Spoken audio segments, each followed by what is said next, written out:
Bonjour petits et grands lecteurs, j'espère que vous allez bien. On se retrouve aujourd'hui pour une nouvelle vidéo, un petit update lecture des familles, mais qui est un peu plus particulier cette fois-ci parce que je vais vous parler un peu de ma nouvelle passion dans la vie. Récemment, ça fait quelques mois que je lis énormément d'imaginaire. Voilà, vraiment beaucoup d'imaginaire. C'est normal, j'ai une chaîne qui est spécialisée dans le genre, je reçois plutôt des services presse dans ce genre-ci, mais en raison des récentes corrections de mon travail sur la suite de La Gardienne du Chardon, qui va être repoussé au niveau de la sortie, je vous tiens à vous le dire là parce que la décision a été prise, on va dire, ce week-end. Au lieu de sortir à la fin de l'année comme il devrait le sortir, il sortira en février 2024. Pour plusieurs raisons, on en parlera un peu plus longuement en live. Et des choses aussi sur le plan personnel qui avancent pas mal et ça pourra pas tout coïncider. Voilà, j'ai pas 72 heures dans ma journée, donc il est préférable pour faire un beau livre et terminer cette série de façon grandiose, de le repousser de 2 mois pour la sortie à Yggdrasil, si on va à Yggdrasil, mais je l'espère sincèrement. J'ai donc des problèmes un peu pour lire en ce moment, du moins j'ai beaucoup moins de concentration, parce que quand tu corriges et quand t'écris toute la journée, forcément le soir t'as pas forcément envie de te tourner vers des lectures complexes.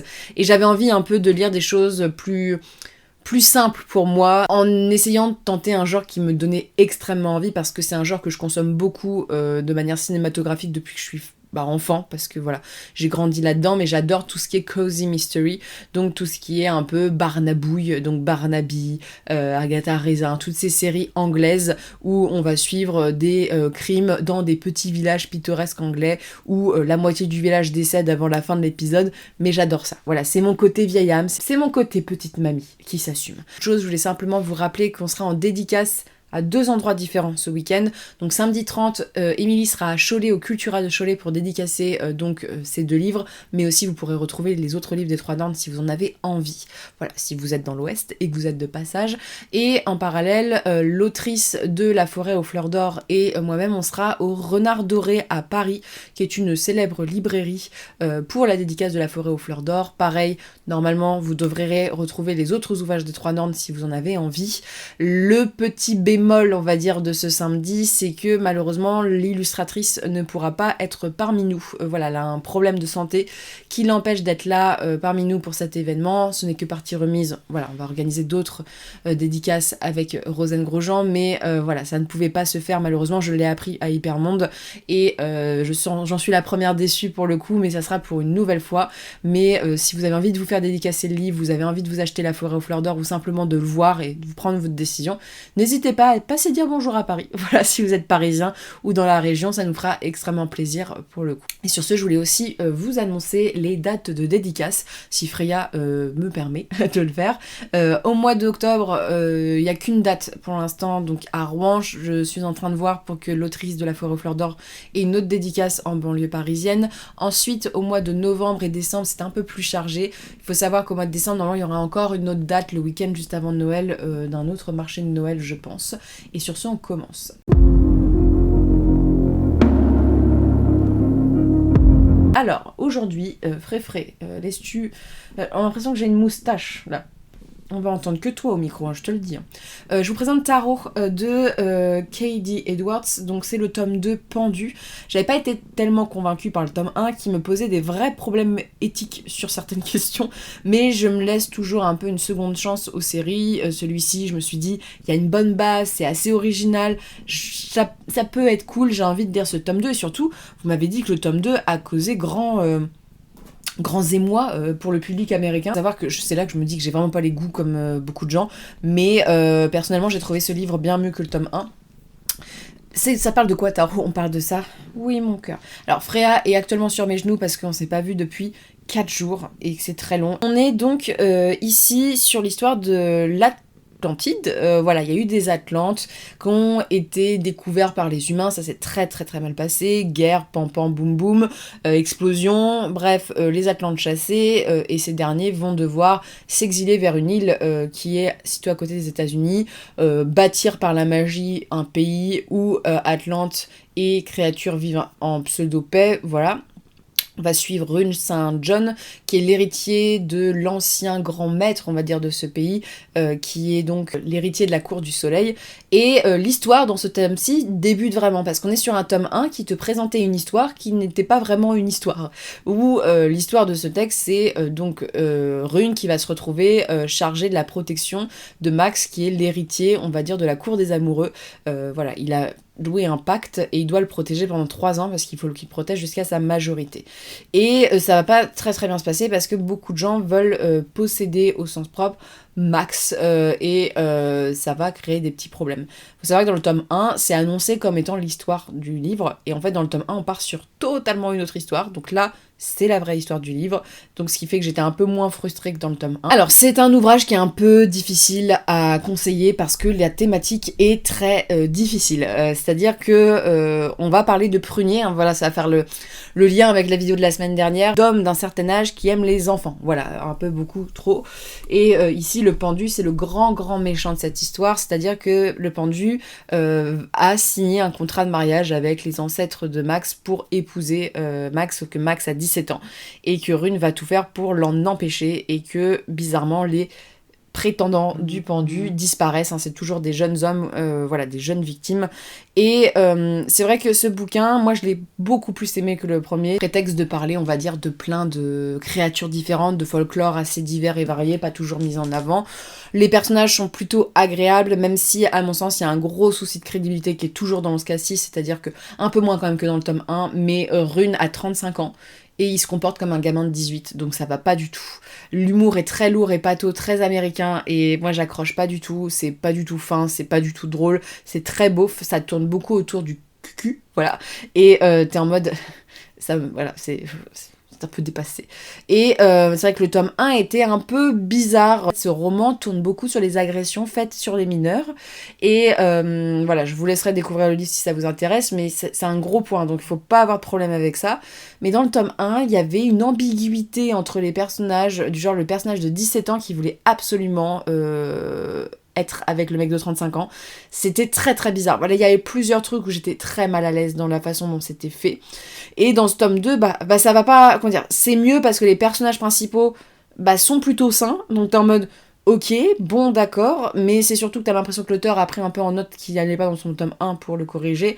Mais faut savoir que ce tome-là est très dur parce que le personnage principal va se retrouver face à son pire cauchemar. Il a un passé compliqué avec ça et tout. Et le pendu est un personnage horrible, et les agressions sur les enfants sont très présentes dans le texte. Voilà, on voit que c'est un truc qui obnubile un peu l'auteur, et je suis en mode... ça me met un peu mal à l'aise, moi, c'est vraiment très présent. Le problème que j'ai toujours avec ce livre, c'est que je le trouve assez vulgaire dans son style, voilà.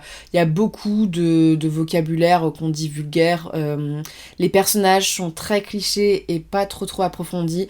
La seule chose qui m'a fait respirer dans celui-ci, et qui m'a fait que je l'ai plus aimé, c'est que la relation de, comment il s'appelle, Rune, avec un autre personnage, il y a beaucoup moins de romance. C'est beaucoup plus léger, et même s'ils se comportent comme des ados de 14 ans, c'est beaucoup plus lisible. On en apprend un peu plus aussi sur, on va dire, le compagnon qui le lit.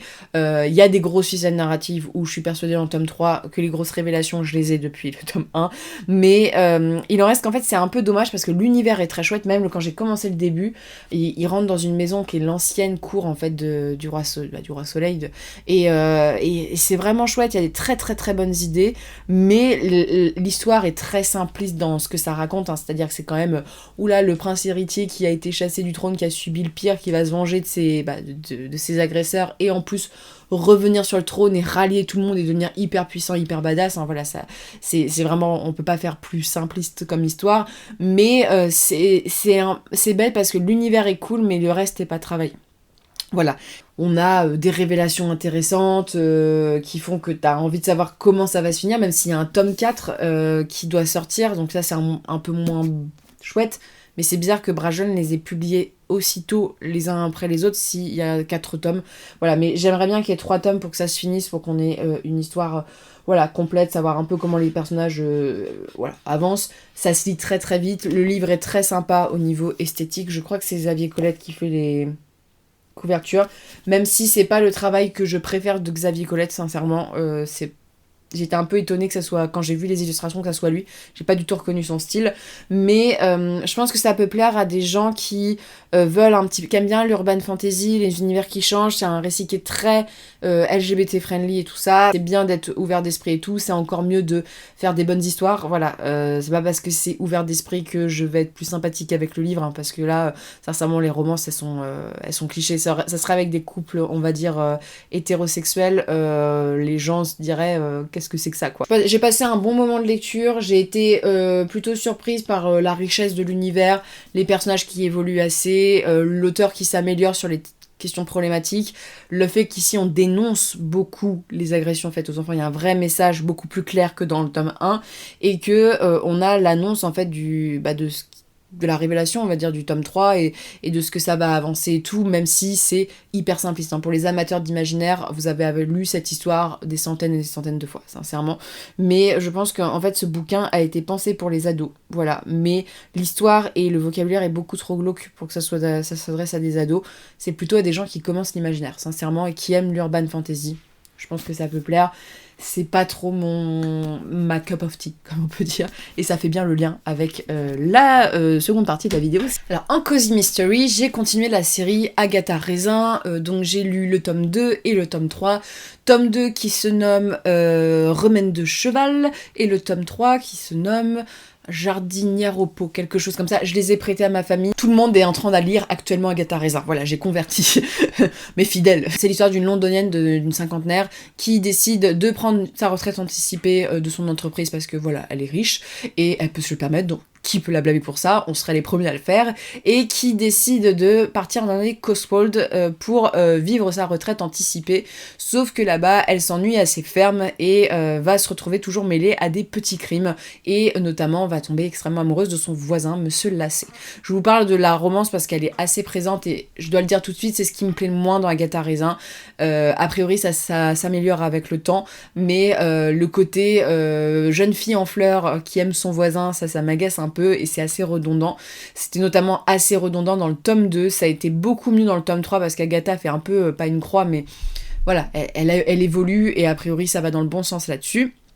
Agatha Raisin, c'est des petites enquêtes assez sympas dans les Cotswolds. Alors moi je suis pas objective du tout sur ma lecture parce que c'est un endroit que j'ai eu la chance de visiter et que j'aime beaucoup en Angleterre, et donc quand elle parle d'endroit, je vois exactement où elle est, donc ça me fait voyager, sincèrement, ça me fait voyager.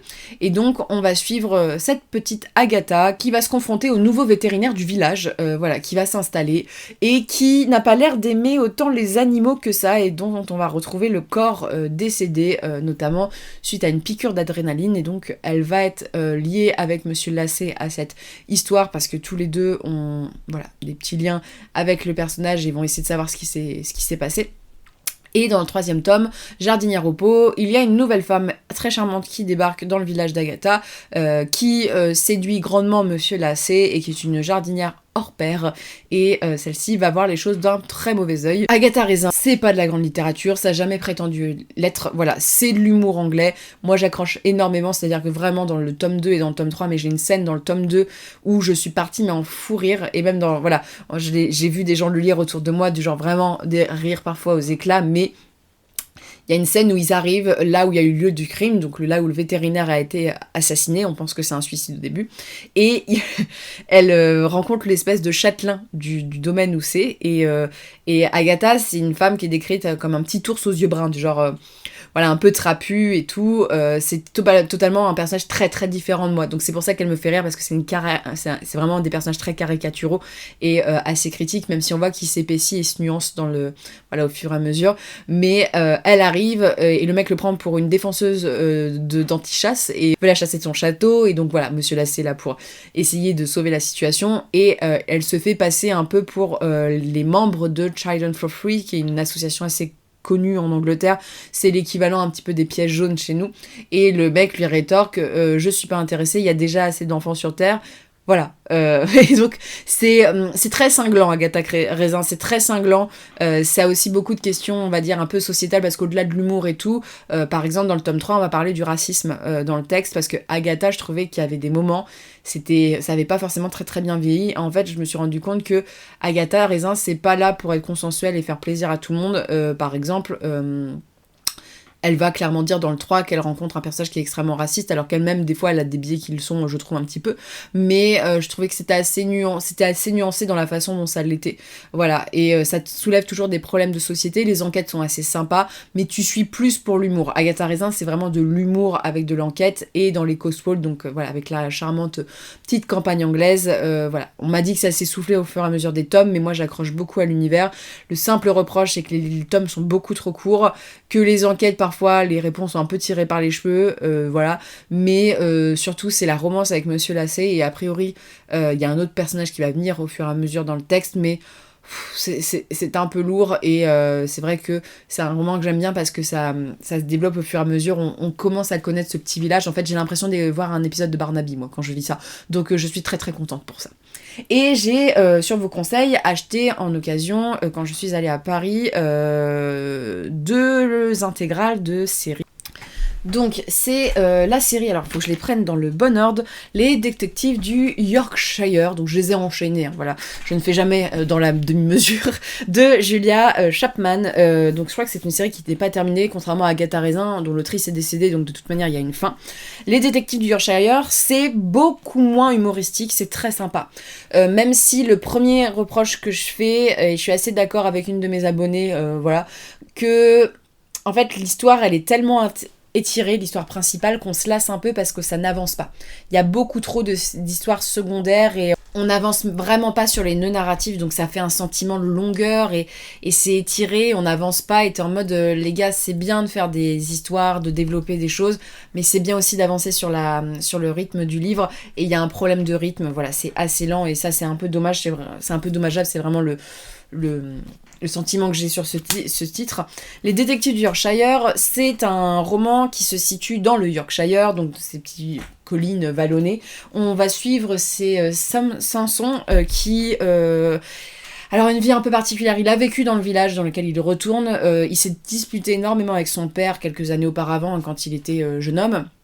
Il s'est barré du jour au lendemain, il a fait sa carrière en tant que flic, et on le retrouve en fait en fuite parce qu'il a une enquête un peu des bœufs carottes quoi, sur lui, parce qu'il était infiltré et tout, et bref, il y a quelque chose qui a été... C'est un petit peu un complot. Donc il revient se cacher dans le village de son enfance, et ouvre une agence, on va dire, de détective privé. Quand il arrive là-bas, la première chose qui lui arrive, c'est qu'il se fait mettre un pain d'une jeune femme qui s'appelle Delilah. Delilah, c'est une jeune femme qui a une vie un peu difficile, qui a connu Samson quand elle était plus jeune, voilà, ils couraient ensemble, elle est un peu plus jeune que lui, qui a lancé une agence matrimoniale sur les conseils de son mari. Ils sont tous les deux graphistes de base, c'est une nana qui est très intelligente, qui a beaucoup de capacités au niveau graphique, et dont l'entreprise se porte extrêmement mal, et que c'est très stressant pour elle, parce que son mari s'est barré du jour au lendemain avec une plus jeune, et lui a laissé une entreprise en crise sur les bras, dans un petit village où elle est un peu jugée, hein, pour ça. Donc elle doit essayer de renflouer les caisses, et ce qui fait qu'elle est un peu forcée de loger Samson parce que financièrement ça va pas du tout. Et donc les Détectives du Yorkshire, ce sont des enquêtes, pareil, c'est du cozy mystery mais beaucoup moins humoristique, même s'il y a quelques petites touches d'humour, beaucoup plus sérieux, avec des thématiques un peu plus dures quand même qui sont abordées, des personnages plus jeunes, hein, parce que je crois qu'ils ont la trentaine, des secrets de famille, hein. Dans le premier tome, donc Samson, on va apprendre en fait tout son passé et pourquoi il est parti. Il y a pas mal d'hommes qui fréquentent l'agence de Delilah qui décèdent, voilà, au fur et à mesure, et Samson commence à trouver ça un peu piégeux, et on va un petit peu découvrir le lien que ça a avec comment dire, la belle-sœur, oui c'est ça, la belle-sœur de Delilah, qui est, alors parce que tous les personnages sont liés, mais Samson avait un meilleur ami qui est décédé en Irak ou en Afghanistan, et qui n'est même pas venu se présenter aux funérailles, donc il est mal vu dans le village pour ça. C'est un bouquin qui est assez humain, qui est beaucoup plus dans la psychologie des personnages, dans les relations. Il y a une romance, mais en fait, elle est beaucoup plus légère et beaucoup moins lourde. C'est plus sur l'enquête, le village, les personnages, vraiment sur leur développement. Et en fait, il y a 36 sous enquête. Voilà, par exemple, le père de Samson étant alcoolique, donc on le suit avec vraiment ses problèmes. Voilà, il y a un moment, alors dans le tome 1, ils sont voilà, avec l'agence matrimoniale. Il y en a un, ça se passe dans la maison de retraite, un où Samson va être accusé de meurtre. En fait, là, il y a 4 tomes, il y en a 8 ou 9 qui sont sortis. C'est des intégrales à 20€, donc ça vaut vachement le coup au niveau financier parce que c'est plus gros à lire qu'Agatha Raisin. C'est plus sérieux, voilà. Moi, j'aime les deux, sincèrement. Mais sur les 4 tomes, en fait, l'histoire principale a quasiment pas avancé. C'est-à-dire que Samson, il est toujours un problème avec la police. Ça n'a pas avancé, son lien avec la police. Dalila, ça n'a pas avancé. L'histoire d'amour n'a pas avancé. Rien n'avance. Voilà, c'est plus de l'enquête, du travail des personnages. Si vous aimez plus la psychologie et les petites enquêtes, les enquêtes sont sympas, les coupables, voilà, faut chercher un peu, mais c'est assez chouette. Je vais bien sûr me procurer la suite après le mois de l'imaginaire, hein, parce que là, au mois d'octobre, je vais lire, je pense, 100% de fantasy, pour le coup. Mais c'est vrai que j'ai moins le côté drôle et léger, voilà, que je recherchais chez Agatha. Là, c'est plus petite détective, plus Barnaby quand même sur les recherches avec des personnages plus jeunes. Et surtout, moi, j'ai aimé les thématiques qui sont abordées, la sensibilité des personnages. Je trouve que voilà, la romance qui se profile est assez chouette et il y a plein de personnages qui ont des sombres secrets, donc vraiment, voilà, pour les amateurs du genre en général, c'est ceux-là qui sont les préférés et je comprends très bien parce que j'ai passé un excellent moment de lecture et j'ai qu'une hâte de me replonger dans ces histoires-ci. Si vous aimez les enquêtes qui sont pas trop violentes, voilà, où ça se passe dans une Angleterre typique, où on va manger au pub, où il y a un alcoolique sur 2 dans les habitants. Voilà, c'est là, le Yorkshire, il fait très froid en général. C'est très sympa, ça évolue en fonction des saisons. C'est des livres qui suivent vraiment parce que, voilà, on suit l'évolution des personnages. Mais c'est vraiment assez chouette et les éditions sont mignonnes pour le coup. Et ça vaut vraiment le coup financièrement, hein, ça fait 10€ le tome. Voilà, c'est un semi-format. Vu l'augmentation du prix du papier et du marché en cours, on est sur des choses qui valent le coup. Donc sur ce, je vous les recommande énormément. N'hésitez pas à me dire si vous avez aimé, voilà, notamment les détectives du Yorkshire ou pas du tout. Si vous m'en conseillez d'autres, voilà, parce que c'est un peu ma passion. C'est vrai que là, j'ai replongé dans Barnaby. Voilà, c'est le soir, il m'arrive à 23h30 de regarder un petit épisode de Barnaby jusqu'à minuit est passé, hein, voilà, la folie des grandeurs. Mais sur ce, je vous souhaite de très bonnes lectures, une très bonne journée. On se retrouve ce week-end en salon si vous êtes là, et on se retrouve bien sûr dimanche pour le book haul en vidéo.